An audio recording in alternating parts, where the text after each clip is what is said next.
Congress party के senior नेता मेरे साथ मौजूद है, रमन भल्ला मौजूद हैं, साथ में कई अन्य सीनियर नेता जो हैं वो कांग्रेस पार्टी के मौजूद हैं। रविंदर जी, सबसे पहले आपसे सवाल ये है कि बीजेपी का कहना है कि सरकार की मंशा नहीं है पंचायती राज इलेक्शन करवाने की, क्योंकि पंचायती राज इलेक्शन बिना इलेक्टोरल रिवीजन के भी एसआईआर के लागू होने के बिना भी जो है हो सकते हैं। तो चाहेंगे कि हम वो बीजेपी का कहना है कि हम चाहेंगे कि पंचायती राज इलेक्शन जल्दी होने चाहिए। आपको भी लगता है ऐसा? देखिए, पहली बात तो यह है कि ये एक state election commission independent body है जो इलेक्टोरल रिवीजन की, और उन्होंने कहा था कि अर्बन बॉडीज़ का चुनाव एसआईआर के एक्सरसाइज के बाद होगा। इसलिए ये फैसला चुनाव आयोग और सरकार ने करना है। कांग्रेस पार्टी उसके लिए हर वक्त मंशा पे सवाल उठाए हैं कि यूटी गवर्नमेंट जो है, उमर अब्दुल्ला गवर्नमेंट भी हिसाब दें कि भाजपा के कार्यकाल में सारे पीआरआईज खत्म क्यों हो गए।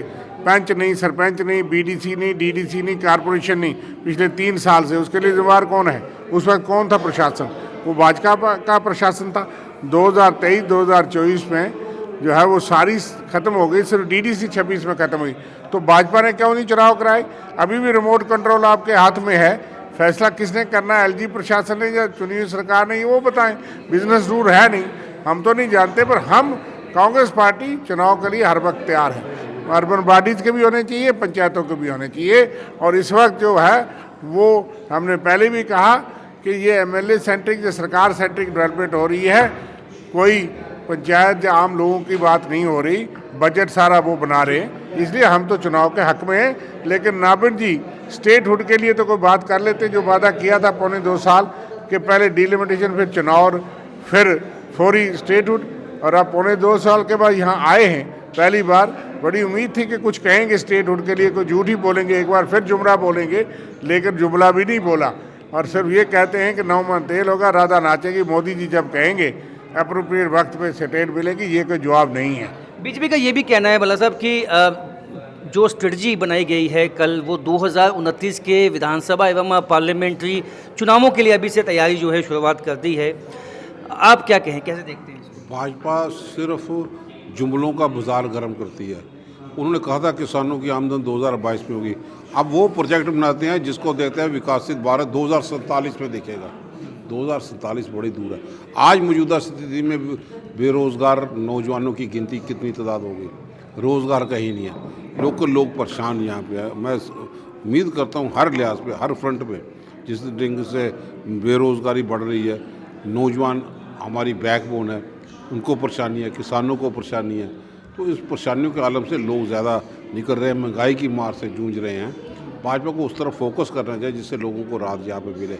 2029 की क्या स्ट्रैटेजी ये बनाएंगे वो लोग भी तय करेंगे ना।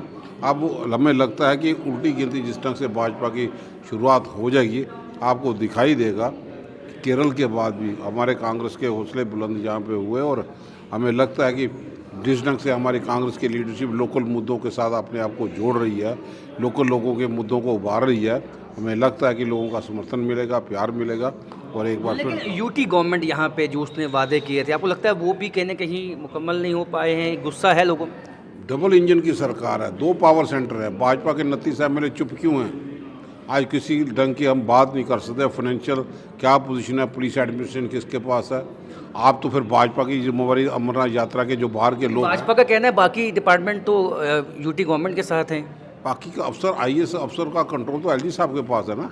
अगर भाजपा के पास पुलिस भी नहीं है तो अमरनाथ यात्री के ऊपर लाठीचार्ज करवाने के लिए जिम्मेवारी भी तो ले लेना, कि बाहर से जो लोग आते हैं। इस ढंग से बिहेवियर करना चाहिए उन लोगों को। प्यार से बात करें, उनको व्यवस्था ठीक करें, उसकी तरफ तो ध्यान नहीं देते। एमएलए भी 29 है, एमपी भी है, प्राइम मिनिस्टर हाउस में है, तो हमारे बेरोज़गारों की गिनती बढ़ रही है। कोई इंडस्ट्रीज तौर पे कोई इतना पैकेज नहीं है। जम्मू में कोई टूरिस्ट डेस्टिनेशन सेंटर बढ़ाने की बात नहीं। एक परमानेंट तो टूरिस्ट डेस्टिनेशन सेंटर चाहिए। अब ट्रेन से अमरनाथ चले जाएंगे, कटरा से चले जाएंगे, तो जम्मू में कौन रुकेगा? जम्मू तो पठानकोट से भी ज़्यादा बदतर हालत ये लोग पैदा कर देंगे। भाजपा के 29 एमएलए 29 से ज़्यादा तो बांट नहीं पाएंगे। हमें लगता है कि अब लोगों ने भी मन बना लिया। जिस ढंग से चंदा चोरी की बातें यहाँ पे आई, वैष्णो देवी में हम नहीं कहते, नहीं बताते कि चांदी की जगह गिल्ट सामने दिखाई दिया। और भी कई जगह मंदिर के स्थानों पे ऐसे ऐसे वारदातें सामने आ रही है। तो ये चंदा चोर वाली सरकार कैसे होगी, जिसका चौकीदार हिंदुस्तान का मैं नहीं खुद कहूँगा, लेकिन लोग बोलते हैं कि चौकीदार भी सोया हुआ। अगर चौकीदार ही इस टाइप का निकले तो मंदिरों में चोरी तो फिर संभव है। कार्रवाई क्या कि इतनी देर यहाँ पे होगी, इतनी चीज़ें रिपोर्टें बार में यहाँ पे आई। ऑनरेबल सुप्रीम कोर्ट के अगुवाई में एक जांच कमीशन बैठे, तथ्य लोगों के सामने और सख्त कार्रवाई हो, दोबारा कोई हिम्मत ना करे। बहुत बहुत शुक्रिया। तो कांग्रेस का कहना साफ कहना है कि चाहे कोई भी इलेक्शन हो, चाहे वो पंचायती राज इलेक्शन हो, उसके लिए यह तैयारी है। और जो मंदिरों में जो ट्रांसपेरेंसी की बात जो है वो समूचे देश में हो रही है, उसमें कांग्रेस पार्टी का भी कहना है कि एक इंडिपेंडेंट जो है कमीशन बनना चाहिए। राजेंद्र, न्यूज़ 18 जम्मू।